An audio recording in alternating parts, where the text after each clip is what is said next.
যোৱাকালি মুখ্যমন্ত্ৰীক মই দেখিছোঁ যে মুখ্যমন্ত্ৰীয়ে কৈছে মই শ্বহীদ স্মাৰকৰ ওচৰলৈ যোৱা নাই আৰু চেলফি মৰা নাই, ফটো মাৰি মোৰ পেজত দিয়া নাই।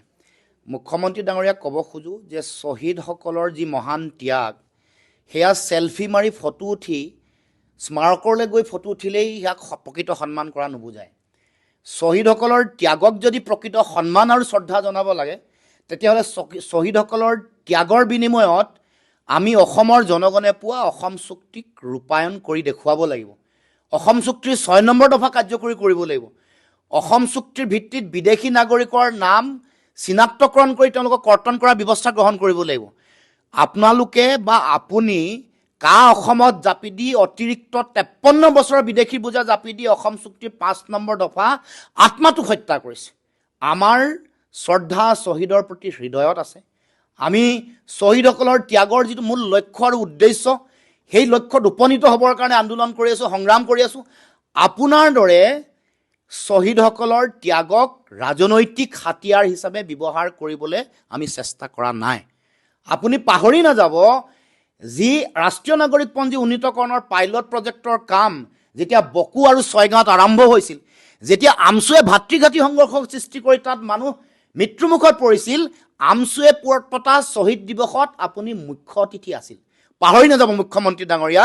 গতিকে আপোনাক ক'ব খোজোঁ, আমাৰ দলৰ প্ৰতিটো অনুষ্ঠানতে আমাৰ শ্বহীদ বেদী থাকে। শ্বহীদসকলৰ প্ৰতি শ্ৰদ্ধা জনাই আমি কাৰ্যসূচী আৰম্ভ কৰোঁ।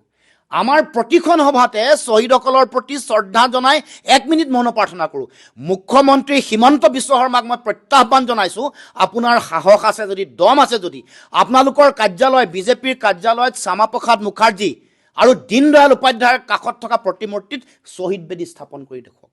আপোনাৰ যদি সাহস আছে, দম আছে, তেতিয়াহ'লে আপুনি প্ৰতিখন বিজেপিৰ সভাত 1 মিনিট শ্বহীদসকলক স্মৰণ কৰি মৌনতা অৱলম্বন কৰি দেখুৱাওক। গতিকে মুখ্যমন্ত্ৰী ডাঙৰীয়াক ক'ব খুজিছোঁ যে শ্বহীদসকলৰ প্ৰকৃত মূল্যায়ন, শ্বহীদসকলৰ প্ৰকৃত ত্যাগক আমি যদি শ্ৰদ্ধা আৰু সন্মান কৰিব লাগে তেতিয়াহ'লে অসম চুক্তি আখৰে আখৰে পালন কৰিব লাগিব।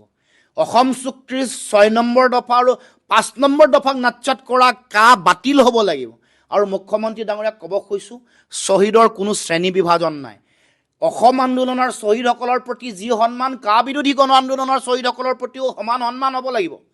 ভাষা আন্দোলন, মাধ্যম আন্দোলন, খাদ্য আন্দোলন, তেল শোধনাগাৰ আন্দোলনৰ শ্বহীদসকলৰ প্ৰতিও সমান শ্ৰদ্ধা হ'ব লাগিব। আপোনালোকে শ্বহীদ স্মাৰক বনাইছে, কিন্তু বিৰোধী গণ আন্দোলনৰ 5 গৰাকী শ্বহীদক আপোনালোকে আততায়ী, মিছক্ৰিয়েণ্ট বুলি কৈছে। এইটো পাহৰি নাযাব। গতিকে মুখ্যমন্ত্ৰীক ক'ব খোজোঁ যে আপুনি আগন্তুক দিনসমূহত মই যি দুটা বিষয় উত্থাপন কৰিছোঁ যে শ্বহীদ স্মাৰক আপোনালোকৰ কাৰ্যালয় শ্যামাপ্ৰসাদ মুখাৰ্জী আৰু দীনদয়াল উপাধ্যায়ৰ কাষত বনাই দেখুৱাওক। আৰু আপোনালোকৰ সভাত আপোনালোকে শ্বহীদৰ নামত স্মৰণ কৰি মৌনতা অৱলম্বন কৰি দেখুৱাওক 1 মিনিট যদি আপোনাৰ সাহস আছে। এতিয়া আপুনি জুবিন গাৰ্গৰ যি পবিত্ৰ সমাধিলে যিদিনাখন তেওঁক সমাধিস্থ কৰা হ'ল, তাৰ পাছত আজিলৈকে আপোনাৰ যাবলৈ সময় নহ'ল। আজিলৈকে আপুনি ৰৈ বিনালে চোৱাবলৈ আপোনাৰ সময় নহ'ল। এয়াহে আপুনি। গতিকে আপোনাক ক'ব খুজিছোঁ যে আগন্তুক দিনসমূহত শ্বহীদসকলক লৈ যাতে কোনো এনেকুৱা ধৰণৰ বিৰূপ মন্তব্য নকৰে। আমাৰ শ্বহীদৰ প্ৰতি থকা শ্ৰদ্ধা হৃদয়ত আছে, অন্তৰত আছে।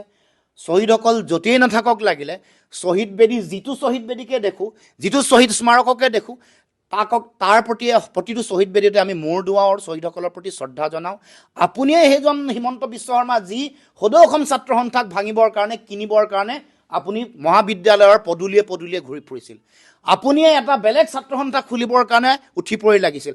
আপুনিয়ে সেইজন হিমন্ত বিশ্ব শৰ্মা যিজন হিমন্ত বিশ্ব শৰ্মাই পবিত্ৰতাৰে অন্বেষণ কৰি থকাৰ সময়ত পিছদুৱাৰেদি গৈ আপুনি কংগ্ৰেছৰ লগত হলিগলি কৰি সেই সময়ত গুৱাহাটী লতাশিলত খোৱা যি অন্বেষণৰ কাৰ্যসূচী, আমাৰ অন্বেষণৰ কাৰ্যসূচীত আপুনি সৰ্বানন্দ সোণোৱাল আৰু সমুজ্জ্বল ভট্টাচাৰ্যৰ নেতৃত্বত চলি থকা ছাত্ৰ সন্থাক আপুনি বিশ্বাসঘাতকতা প্ৰতাৰণা কৰিছিলে, যাৰ কাৰণে আপুনি আছুৰ পৰা বহিষ্কাৰ হ'ব লগা হৈছিলে।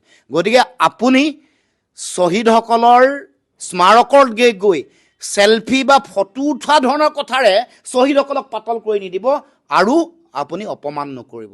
আপুনি মুখ্যমন্ত্ৰী সৰ্বানন্দ সোণোৱালে আৰম্ভ কৰা শ্বহীদ স্মাৰক এটা কাম কৰা শ্বহীদ স্মাৰক এটা ফিটা কাটি আপুনি বাহ ল'বলৈ চেষ্টা কৰিছে, এইটো গ্ৰহণীয় নহয়।